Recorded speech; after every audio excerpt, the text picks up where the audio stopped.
வணக்கம். நீங்கள் இணைந்திருப்பது உதயன் டிஜிட்டல் வலையொலியின் பிரதான செய்திகளுடன். செய்தி தொகுப்பு உதயன் டிஜிட்டல் செய்தி பிரிவு. செய்திகளுடன் இணைந்திருக்கும் நான் லிஷா தரணீஸ்வரன். செம்மணி மனித புதைக்குழியின் அகழ்வு பணிகள் மேலே ஆரம்பிக்கப்பட்டுள்ள நிலையில் நேற்று ஒரே நாளில் 7 என்பது தொகுதிகள் அடையாளம் காணப்பட்டுள்ளன. ஹரியானை சிந்துபாத்தி மயானத்தில் அவதானிக்கப்பட்ட மனித புதைக்குழி மீதான அகழ்வு நடவடிக்கைகள் தற்போது முன்னெடுக்கப்பட்டு வருகின்றன. 45 நாட்களை கொண்ட அகழ்வு பணிகளில் முதல் 15 நாட்கள் நிறைவடைந்ததும் பணிகள் தற்காலிகமாக நிறுத்தப்பட்டிருந்தன. 2ஆம் கட்ட அகழ்வின் 2ஆம் பகுதிக்கான பணிகள் நேற்று ஆரம்பிக்கப்பட்டிருந்த நிலையிலேயே 7 மனித எண்பு தொகுதிகள் அடையாளம் காணப்பட்டுள்ளன. தடயவியல் அகழ்வாய்வு தளம் ஒன்றில் இருந்து 4 எண்பு தொகுதிகளும், தடயவியல் அகழ்வாய்வு தளம் 2இல் இருந்து 3 எண்பு தொகுதிகளுமே இவ்வாறு அடையாளம் காணப்பட்டுள்ளன. இதன்படி செம்மணி மனித புதைக்குழியில் அடையாளம் காணப்பட்ட மனித எண்பு தொகுதிகளின் ஒட்டுமொத்த எண்ணிக்கை 72ஆக அதிகரித்துள்ளது. இதுவரை 65 எண்பு தொகுதிகள் முழுமையாக அகழ்ந்தெடுக்கப்பட்டுள்ளன. நீதிவான் ஏ ஆனந்தராஜாவின் கண்காணிப்பில் துறைசார் நிபுணரும் பேராசிரியருமான சோமதேவாவின் தலைமையில் அகழ்வு பணிகள் இடம்பெற்று வருகின்றன. காணாமல் ஆக்கப்பட்டோர் ஆணைக்குழுவின் ஆணையாளர் மீரா கராகின், காணாமல் ஆக்கப்பட்டோர் ஆணைக்குழுவின் சட்டத்தரணி பூரணி மரியநாயகம், காணாமல் ஆக்கப்பட்டவர்களின் உறவினர்கள் சார்பாக சிரேஷ்ட சட்டத்தரணி நிரஞ்சன, சட்ட மருத்துவ அதிகாரி பிரணவன் செல்லையா தலைமையிலான குழுவினர் ஆகியோர் நேற்றைய அகழ்வு பணிகளின் போது முன்னிலையாகி இருந்தனர் என்பதும் குறிப்பிடத்தக்கது. தையட்டி திசவிகாரையின் விகாராதிபதியான ஜின்தோட்ட நந்தராமதேரரை ஆக்கிரமிக்கப்பட்ட பகுதிகளில் இருந்து உடனடியாக வெளியேறுமாறு வலிகாமம் வடக்கு பிரதேச சபையின் தவிசாளர் சுகீர்தன் கடிதம் அனுப்பியுள்ளார்.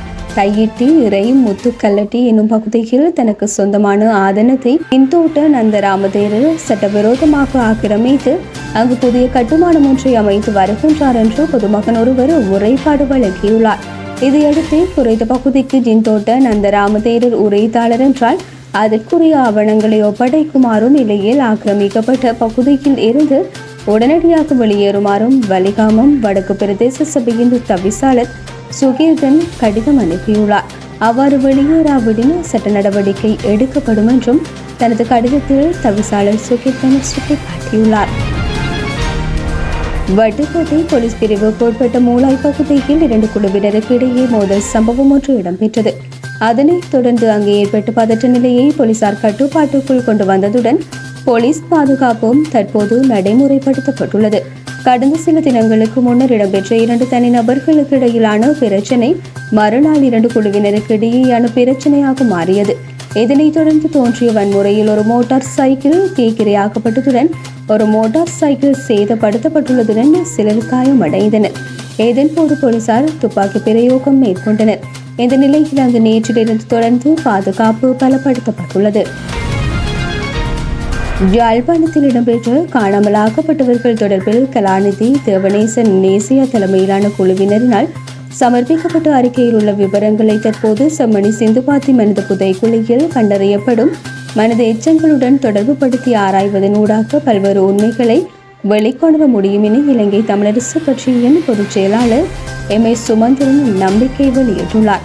யாழ்ப்பாணத்தில் இடம்பெற்ற காணாமல் ஆக்கப்பட்ட சம்பவங்கள் தொடர்பில் ஆராய்வதற்கு என கலாநிதி தேவனேசன் நேசியா தலைமையில் KH கமிலஸ் பெர்னாண்டோ, ஜெமிசா இஸ்மாயில் மற்றும் MCM இக்பால் ஆகிய உறுப்பினர்களுடன் கூடியதாக இலங்கை மனித உரிமைகள் ஆணைக்குழுவினால் நியமிக்கப்பட்ட குழுவின் அறிக்கை 2003ஆம் ஆண்டு அக்டோபர் 28 ஆணைக்குழுவிடம் கையளிக்கப்பட்டது. 1990ஆம் ஆண்டு முதல் 1998ஆம் ஆண்டு வரையான காலப்பகுதியில் யாழ்ப்பாணம், கிளிநொச்சி மற்றும் வவுனியா ஆகிய பகுதிகளில் பதிவான வலிந்து காணாமல் ஆக்கப்பட்ட சம்பவங்கள் மற்றும் அப்பகுதிகளின் வீட்டு உரிமையாளர்கள் அங்கிருந்து வெளியேற்றப்பட்டமை என்பன தொடர்பில் ஆராய்ச்சி அறிக்கை சமர்ப்பிப்பதற்கு என நியமிக்கப்பட்ட இக்குழுவின் அறிக்கையில் 1990 முதல் 1998க்கு இடைப்பட்ட காலப்பகுதியில் குறிப்பாக யாழ்ப்பாணத்தில் காணாமல் ஆக்கப்பட்டோரின் பெயர், வயது, காணாமல் ஆக்கப்பட்ட ஆண்டு, இறுதியாக சென்றிருந்த இடம், நேரடி சாட்சி, முறைப்பாடு அளித்தவர் விபரம் உள்ளிட்ட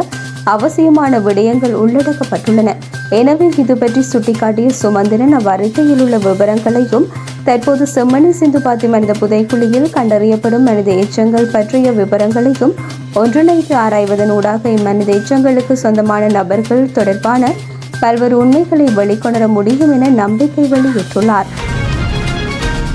2025 ஆண்டுக்கான தரம் 5 புலமை பரிசில் பரீட்சை எதிர்வரும் ஆகஸ்ட் மாதம் 10 ஞாயிற்றுக்கிழமை நடாத்தப்பட உள்ளதாக பரீட்சைகள் ஆணையாளர் நாயகம் AKS இந்திகா குமாரி லேனகே தெரிவித்துள்ளார். குறைந்த பரீட்சை நாடளாவிய ரீதியில் 2787 பரீட்சை நிலையங்களில் நடைபெறுவதற்கான ஏற்பாடுகள் மேற்கொள்ளப்பட்டுள்ளன.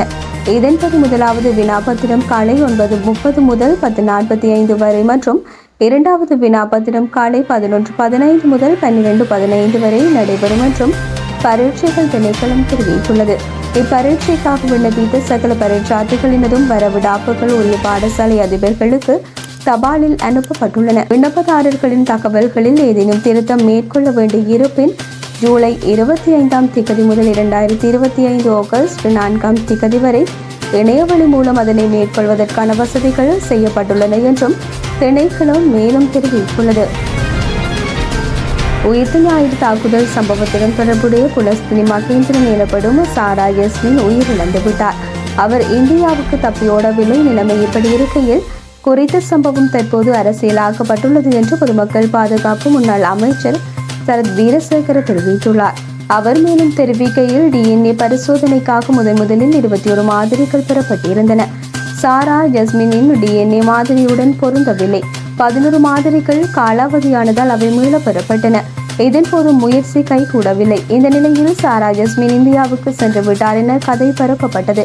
இது உண்மைக்கு புறம்பான தகவல் என்பது உறுதியானது. உயிர்த்த ஞாயிறு தாக்குதல் சம்பவம் அரசியலாக்கப்பட்டுள்ளது. யாரின் தேவைக்காக இவ்வாறு செய்யப்படுகின்றது என தெரியவில்லை. சக்ரான் மற்றும் நௌபர் மௌலவி ஆகியோரே பிரதான சூத்திரதாரிகள் ஆவார்கள். நிலைமை இவ்வாறு இருக்க விசாரணையை திசை திருப்புவதற்காகவே மக்கள் மத்தியில் மாற்று கோணங்களில் கருத்துக்கள் முன்வைக்கப்பட்டு வருகின்றன என்றார்.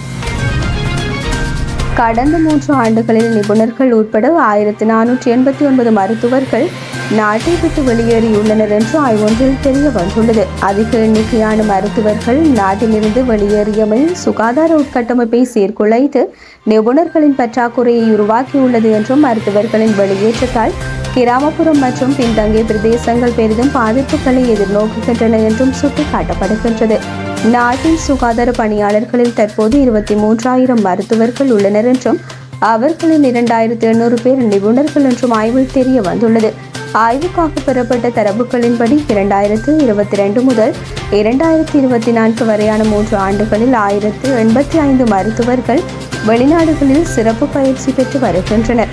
அவர்களில் 2022 ஆண்டு 477 மருத்துவர்கள் வெளிநாடுகளுக்கு சென்றுள்ளனர். சிறப்பு பயிற்சி பெறும் 1085 மருத்துவர்களில் 20% பேர் முதுகலை சான்றிதழ்களை பெற்ற பின்னரும் நாடு திரும்பவில்லை என்று ஆய்வில் தெரிவிக்கப்பட்டுள்ளது. இத்துடன் உதயம் டிஜிட்டல் வலையொலியின் இரவு நேர பிரதான செய்திகள் நிறைவடைகின்றன. தொடர்ந்தும் நாளை காலை நேர பிரதான செய்திகளுடன் இணைந்திருங்கள். வணக்கம்.